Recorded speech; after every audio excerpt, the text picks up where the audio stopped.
Good morning, everyone. My introduction could have been smaller so that I would have spent more time with you guys. But again, great to be here, and thanks to the management team here who has invited me. So I'll cover a couple of things, right? First of all, congratulations to all of you, and I must say, cherish where you are right now, because this time is not going to come again, right? And second important thing, and a more, I'll say, strong congratulations, because the timing when you are entering in this journey, because this is a defining time for the whole ecosystem. What you have been seeing across the globe, what's going on in terms of geopolitics, in terms of technology evolutions. Earlier, technology used to shape industry, right? It used to impact us as well. But currently what you are seeing, technology is going to impact geopolitics, technology is going to impact how nations are gaining power, and definitely it's going to impact the society. And especially when you are here in India, when India is trying to emerge as a global superpower in terms of technology, that's a defining time frame for all of us, and especially for you, because you guys are going to define a lot of things if you just take right set of actions here. While I sit across all the global counterparts, diplomats, policymakers, couple of years back the question used to be, can India do it? But now the question is not whether India can do it or not. They are keen to engage with us and take things forward. And that's not just the services industry in terms of technology, what we used to have, $250 billion industry, but it's also about the core technology work what we are doing from India. And that's the drastic shift that has happened in last couple of years of time frame. It took time, but now we stand at that position. So with this background, I think you should cherish where you are right now, and you should sort of define your goals in that way where you are going to contribute.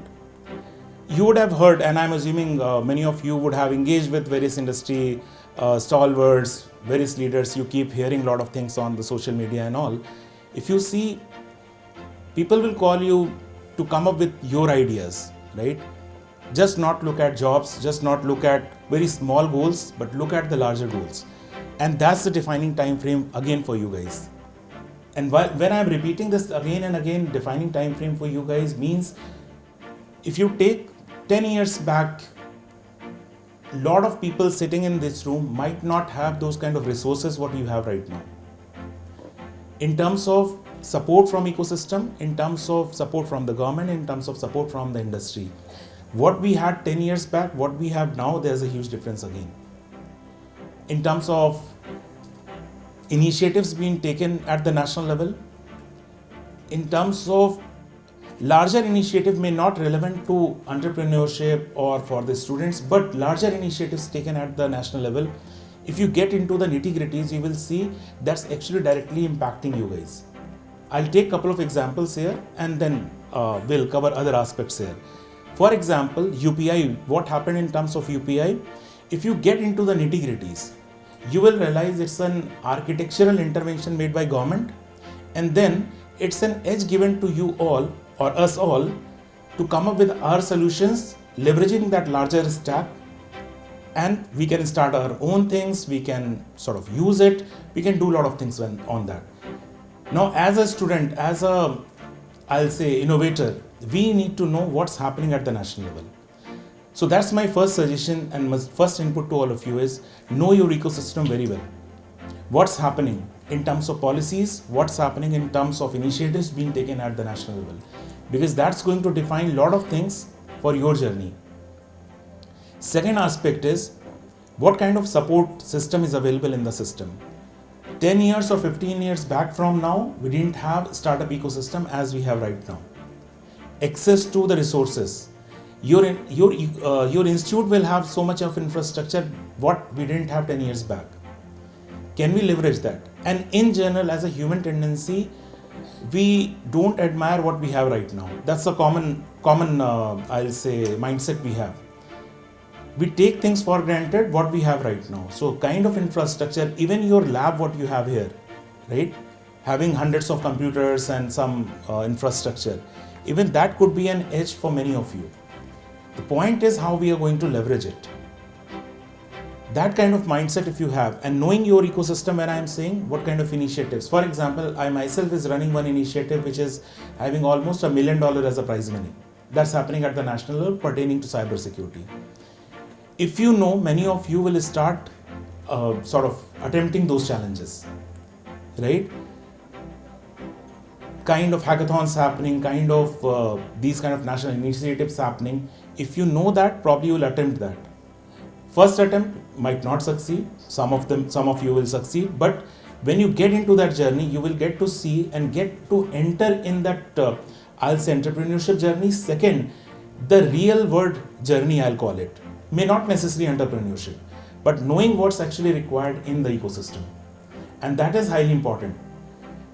So now 4 years for you, lot of classes, lot of assignments, lot of lab works, but what additional you are doing, what additional you know, that's going to define a lot of things. Here, another aspect, what I'll say, many times we focus on our own domain, right? I'm learning, say, AI, I'll focus only on AI. I don't care about what's happening in, say, industrial ecosystem, right? What's happening in case of, say, healthcare, what's happening in case of national health stack, which is getting developed at the national level. Now, knowing that will make you relevant for the ecosystem. If you have your core understanding of your subject, if you have your understanding about what's happening in the real ecosystem, real world problem, I'll call it, then getting a job is not going to be a challenge, that's for sure, right? What you need to know is my core domain and what's happening, how it's relevant to the cross-functional areas.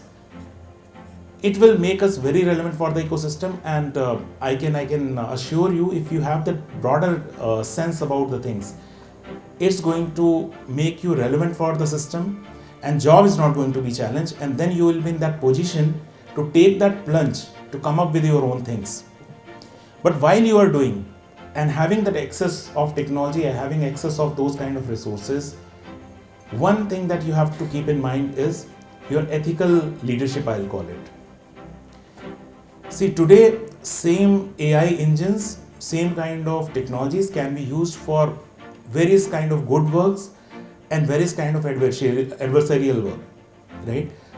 Many times unknowingly we attempt those things, but knowing that is definitely going to help you a lot.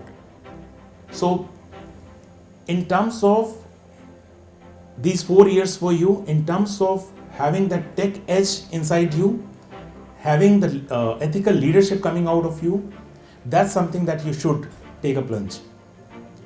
It's not only that the classwork, that lab assignments, that's going to happen for sure, but how we are going to expand it beyond that. And one thing, personal experience, many times we start justifying it to ourselves. We don't have resources, or we have these kind of challenges. Because of that, we are not able to do it, right? Personally, I'll tell you, when I started my B.Tech, that was my first day when I touched my computer. Before that, I didn't touch the computer, except a couple of times when I used to play games, going to somebody in the neighborhood. And it was a very, very tough time for me, at least for 1 or 2 semesters, to grapple with that kind of a thing, what's going to happen. And even I had in mind, like, I'll change my branch to electronics or something else, but I'm not going to sustain with computer. But later on, it took a couple of more semesters, and then I was one of the topper. It's very easy to justify. It's very easy to say resources, in terms of access to things, is a challenge. But if we overcome those challenges, if we find out solutions to those challenges, that's going to define your career in a very different way. And that's the differentiator for all the leaders you see across the globe. Because challenges are everywhere. And resources are also everywhere. How you are leveraging that, how are you finding it, that's the thing. Leveraging say GPTs of the world for writing assignment is one solution. Using the same GPT to create your core, create your solutions for something, setting up a sort of a RAG for some problem present in your institution itself, that's going to be a problem solver, I'll say, attitude. And that's going to be a defining thing. And that has to start from day zero. It cannot wait that I'll complete my B.Tech and I'll complete my M.Tech and I'll proceed, then I'll go for PhD and then I'll start doing that. When I start PhD only, then I'll start with a problem solving approach. That's not going to work, at least in this ecosystem, current pace what we have seen. The last piece that I'll cover here is the way things are moving in the ecosystem that you should know. I come from cybersecurity background, so I'll take that example, but probably you can connect. Couple of years back, the way we were managing cybersecurity and the way we are managing cybersecurity now, way we were managing IT.